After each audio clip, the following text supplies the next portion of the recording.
तो पंचवटी, जहां 5 बरगद के वृक्ष हैं, वहां पर भगवान जाते हैं। एक छोटी सी कुटी बनती है। भगवान जैसे ही पहुंचते हैं तो देखते हैं एक विशाल गिद्ध वहां पर बैठा है। तो देखा रघुनाथ जी ने, जानकी जी ने और लखन जी ने, और गिद्ध ने कहा, आओ आओ रघुनाथ, आओ लखनलाल, आओ जानकी जी, अरे रघुनाथ और लखनलाल आओ, हमको प्रणाम करो। वाल्मीकि जी बड़ा मस्ती करते हैं महाराज। वाल्मीकि जी के रामायण में बड़ी मस्ती है। ये जटायु केवल, वहां तो जटायु केवल एक ही जगह आया है रावण से लड़ने के लिए, पर जटायु से तो अभी मुलाकात हुई। पंचवटी में ही जटायु बैठा है। आइए प्रणाम करिए। राम जी भी बड़े विनोदी, कहा, हे गिद्धराज जी, आपको प्रणाम हम जरूर करेंगे, क्यों नहीं करेंगे, लेकिन आप प्रणाम करने के लिए कह रहे हो तो इसके पीछे कोई गंभीर बात होगी, ऐसे तो कहोगे नहीं आप।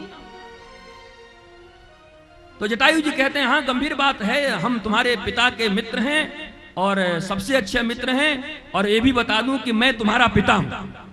आप मेरे पिता हैं? बोला, हाँ मैं तुम्हारा पिता हूं, तुम मेरे बेटे हो। तो हे गिद्धराज, मुझे जरा कथा बताइए। उसी समय जटायु जी ने कहा कि देवासुर संग्राम में तुम्हारे पिता दशरथ एक बार आकाश से गिर गए थे और नीचे धरती पर गिर रहे थे, तो मैंने अपने पंख पर उनको लेके बचाया था। तो उस समय से दशरथ जी मुझे अपने प्राणों से प्रिय मित्र मानने लगे, मित्रता हो गई हमारी। देखो दशरथ जी कृतज्ञ नहीं है, अकृतज्ञ, कृतज्ञ जिसको बोलते हैं। वरना एक पक्षी ने जान बचाया, फिर वो सम्राट है, चले जाते क्या फायदा है। लेकिन दशरथ जी की ऐसी मित्रता हो गई जटायु के साथ, ऐसी मित्रता, उसको दैत्य मित्रता बोलते हैं, कि अपने दिल की बात भी एक दूसरे को कह देना, इसको दैत्य मित्रता कहते हैं शास्त्र में। तो हमारे दशरथ जी से हमारी बड़ी मित्रता हो गई। हम दोनों बहुत, हम कभी आना जाना, हमारा अयोध्या में आना जाना, और वो जब वन में निकलते थे हमारे साथ घूमते थे, क्योंकि दशरथ जी ने जीवन में बस वही आखिरी बार शिकार किया था। जब श्रवण कुमार का वध हो गया, उसके बाद उन्होंने फिर आखेट छोड़ दिया। देखो दशरथ जी में और हम में यही अंतर है। जीवन में एक बार दशरथ जी से अपराध अनजाने में हो गया, जो उनका व्यसन था शिकार करना। मैंने कल बताया था, असन, बसन, सदन, तन, मन, ये सब ठीक है, पर व्यसन ठीक नहीं। असन, बसन, सदन, तन, मन, ये सबका ख्याल रखो, पर व्यसन को अपने जीवन में मत आने देना। दशरथ जी जीवन में वो आखिरी बार आखेट किया उन्होंने। जब ये घटना हो गई तो चारों तरफ बस आंखों से अश्रु गिराते थे। उसके बाद एक चींटी को भी नहीं छुआ।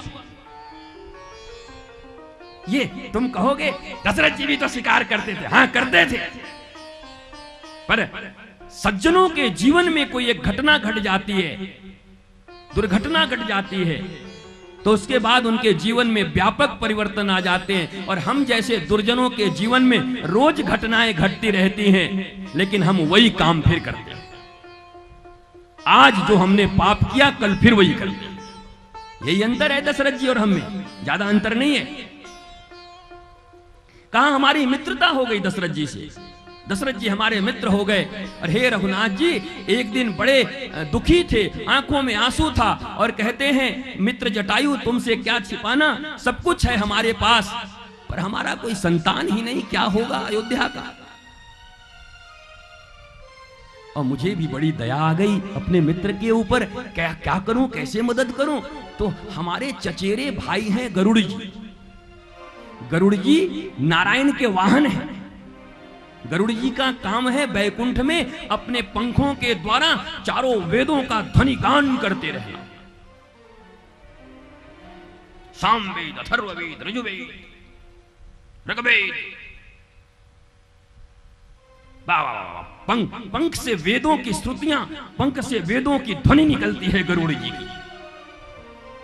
कहा हमारे चचेरे भाई हैं। एक दिन हमने गरुड़ जी को कहा है आपका तो नारायण तक पकड़ है, नारायण आपके हैं। हमारे एक मित्र हैं दशरथ जी, अयोध्या के राजे हैं, बेचारे बड़े दुखी रहते हैं, जरा नारायण जी से एक बार बोलो ना कि 1-2 संतान दे दे। क्या बोलते हो? वो बैकुंठ का नियम नहीं जानते, विधि नहीं जानते, वहां कोई बात बोली नहीं जाती, मांगी नहीं जाती। हमारी इतनी हिम्मत नहीं कि मैं जाके नारायण को ये कह सकूं, बैकुंठ का नियम अलग है। ओ महाराज मैं चुप हो गया। बोला देखो मौका मिले तो कह देना। बोला एक बार नारायण बड़ी प्रेम के साथ बैठे हुए थे, मुस्कुरा रहे थे, तो मुझे वो बात याद आ गई जटायु जी की। वो बोल रहे हैं गरुड़, और गरुड़ जी ने पूछ डाला कि भगवान एक बात निवेदन करना था। बोला बोलो गरुड़। कहा अयोध्या के एक राजा हैं दशरथ, हमारे जो चचेरे भाई हैं गिद्धराज जटायु, उन्होंने कहा उनका कोई संतान नहीं, आपकी कृपा हो जाती तो 1-2 संतान हो जाते। गरुड़ तुम ये सब कब से बोलने लगे? दुनिया का चिंता तुमको होने लगा? तुम सेवा के लिए यहां पर हो, नारायण की सेवा, लक्ष्मी की सेवा के लिए, कि दुनिया का चिंतन उसके लड़के ने उसकी लड़की ने यही करोगे? और एक बात तुम्हें बता देता हूं, बता देना अपने मित्र को जाकर के, वहां कोई दूसरा लड़का लड़की नहीं होगा, मैं ही 4 रूप बना करके उनके घर में 4 बेटा बन करके आऊंगा, जाओ बता दो। ओ महाराज गरुड़ जी आए और आके जटायु जी को बताया गिद्धराज जी को। गिद्धराज जी अयोध्या पहुंच गए और पहुंच के कहा दशरथ जी भाई हमने तो कुछ काम बनाया है, लेकिन अब हमको भी कुछ चाहिए, हमारी भी कुछ जो होती है